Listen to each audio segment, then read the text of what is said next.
5 questions on Southside's YouTube channel with Nigel McGuinness, hosting Speed King 2 today as well. Yes. You retired from pro wrestling in 2011, but you're back to take charge of this today. What was the decision to come back?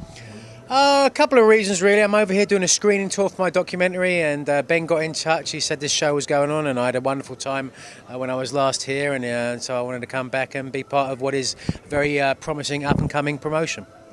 How's the documentary going, brother? How's the tour going? Doing the stand-up comedy, the documentary tour. How's that going for you? So far, so good. Actually, the first screening tomorrow in Manchester, so we'll see how that one goes. We're doing 6 dates all around the UK. Very excited about that. We're doing some stand-up in the States. I've got one gig in Preston following Madman Manson. Nice. No one likes to follow Manson, especially into the toilets. But nonetheless, I'm excited about it, and a lot of really good positive reviews. You know, Mick Foley watched it, CM Punk watched it, called me a depressing sod, but I am.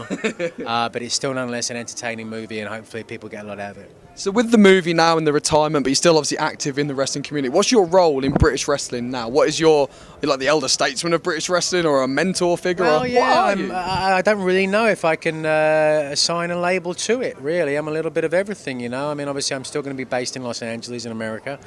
So I'm not going to be over here in the sense of one of the guys like McManus or those sort of guys. Business has changed very much so from the world of sport days. I look at a guy like Robbie Brookside, like a true British legend.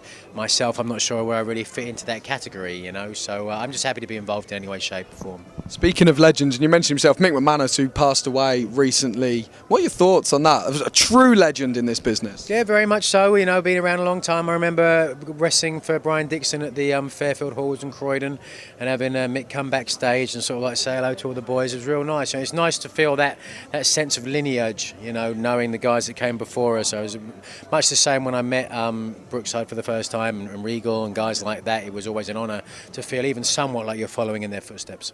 You say lineage. Who are the guys who are coming after you? Who have you got seen in and around the community who you think are the next ones to pass that torch on? Zack Sabre Jr. is a guy that I saw a couple of times. Actually, when I was on my retirement tour, I was down there in Kent, and him and Marty Skrull were wrestling the Young Bucks.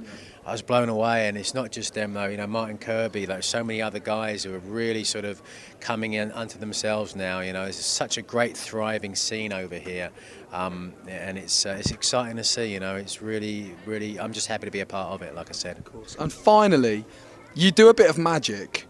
What's, for me, I can just see a connection with a form of entertainment that's not as popular as it used to be. People try and, you know, look behind the scenes of magic and the parallels with wrestling. Is that something you were conscious of, or is that just something ingrained in your psyche?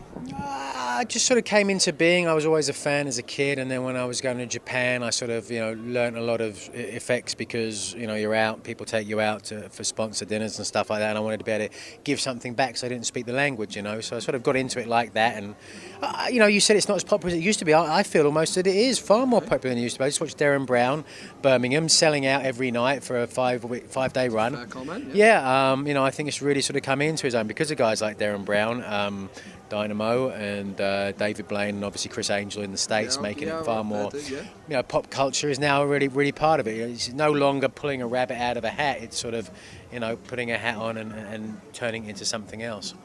Interesting. Finally, then, you do magic. You're on Harvey Dale's Golden Tongue tonight. Can you make Harvey Dale disappear?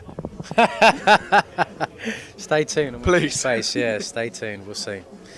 That's a lot of person to be making disappear. If anyone can do it, Nigel, you can. I have faith. Thank you very much to Nigel McGuinness.